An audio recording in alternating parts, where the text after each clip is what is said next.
बिस्मिल्लाहिर्रहमानिर्रहीम। कहानी घर के मोहतरम अजीज़ दोस्तों, अस्सलामु अलैकुम।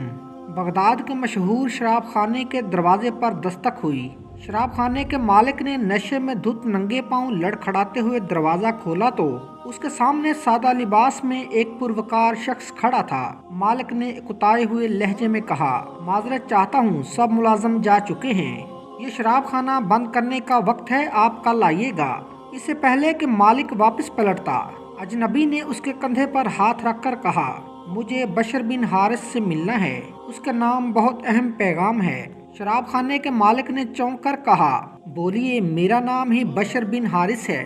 अजनबी ने बड़ी हैरत से सर से लेकर पाँव तक सामने लड़खड़ाते हुए शख्स को देखा और बोला, क्या आप ही बशर बिन हारिस हैं? मालिक ने उकताए हुए लहजे में कहा, क्यों, कोई शक है? अजनबी ने आगे बढ़कर उसके हाथों को बोसा दिया और बोला, सुनो बशर बिन हारिस, खालिक अर्ज़ समा ने मुझे कहा है कि मेरे दोस्त बशर बिन हारिस को मेरा सलाम अर्ज करना।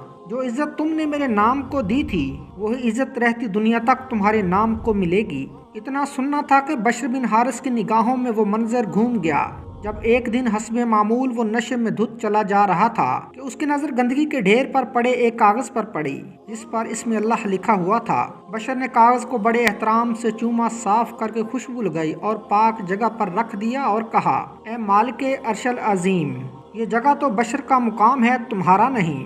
बस यही अदा बशर बिन हारिस को बशर हाफी रहमतुल्लाह अलैह बना गई। जिस वक्त आपको यह पैगाम मिला, आप उस वक्त नंगे पाँव थे और फिर आपने सारी जिंदगी नंगे पाँव गुजार दी। आप जिन गलियों से गुजरते थे, उन गलियों में चौपाए भी पेशाब नहीं करते थे कि आपके पाँव गंदे ना हों। वही बशर हाफी रहमतुल्लाह अलैह जिसके मुतल्लक अपने वक्त के इमाम अहमद बिन हम्बल रहमतुल्लाह अलैह फरमाया करते थे, लोगों, जिसको अल्लाह अहमद बिन हम्बल रहमतुल्लाह अलैह मानता है, बशर हाफी रहमतुल्लाह अलैह उसे पहचानता है। कोशिश करें कि कहीं अखबार या कागज़ के किसी टुकड़े पर अल्लाह पाक या नबी सल्लल्लाहु अलैहि वसल्लम या मुक़द्दस हस्तियों का नाम नजर आए तो उसे किसी पाक जगह पर रख दिया करें। मोहतरम नाज़रीन, अगर आज की वीडियो आपको अच्छी लगी हो तो हमारे चैनल कहानी घर को लाइक, शेयर और सब्सक्राइब कर दीजिए।